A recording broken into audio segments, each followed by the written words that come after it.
Someone in a live just explained to me what a pick me is, as I keep getting called that, given the fact that I seem to appease the opposing side and go against my best interests. But what if I think that my best interests are counterproductive to the progression of society and essentially not causing any sort of confusion or chaos within the normalcy of what I think society is deemed as? I remember hearing I think it was a Republican individual who's very religious, but who basically was talking about how transgender ideology, if that becomes normalized, it then erases the very fragile fabric of what is kind of defined as male or female. Now, I think the opposing argument where it would be like, well, it's progress to kind of loosen those fabrics because of the fact that it promotes change and progression amongst society. However, I think I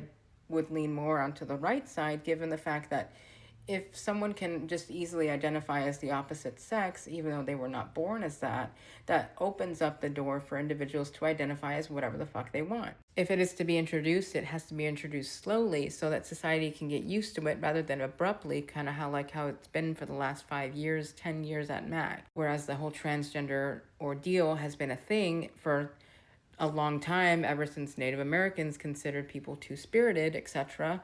But at the same time, to normalize it, you must introduce it in a very slow manner, kind of like how homosexuality became relatively normalized into society as per the gay rights that were allotted to the gays for marriage and etc. and stuff like that, right? But if you introduce it too quickly, which then becomes very confusing, and then it kind of creates chaos amongst society, amongst the order of society. Therefore, if someone was to identify as a cat, a long time ago, when I was 16, 17, 18, and doing a lot of Lucy with this guy with diamonds, I did think I was a cat.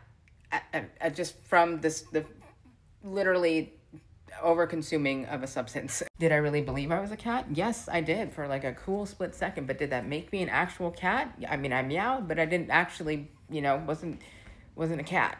Now, if we were to allow that amongst society, the, allowance of someone identifying as a cat and now has cat rights or whatever you want to call it, that confuses the normal sort of fabric of what is kind of the order and not the chaos, correct? So if I'm allegedly appeasing my oppressor and going against my best interests as per someone's definition of what they deem as a pick-me, then I guess so be it, because I think that my best interests are counterproductive to the betterment of society and maintaining order and not promoting any sort of chaotic sort of ideology that's counterintuitive to the progression of society in that sense, by just understanding the difference between male and female biology and not being in denial of my own. Does that make sense? Or does that still make me a fucking pick-me? And if anything, I usually like to say, well, the people that are calling me a pick-me must have never gotten picked before, because clearly I'm getting picked. I don't want to get picked. Or I don't even care to get picked. But here I am being a pick-me. Because I'm being realistic. I'm sorry. Not sorry at the same time. Anyways, I love you if you have cool feedback, but I would just like some normal discourse rather than sort of hateful rhetoric. If you must be hateful, you can be hateful all you want. I'm not here to judge it, because honestly, it's your opinion and you're entitled to them, just like I am as well.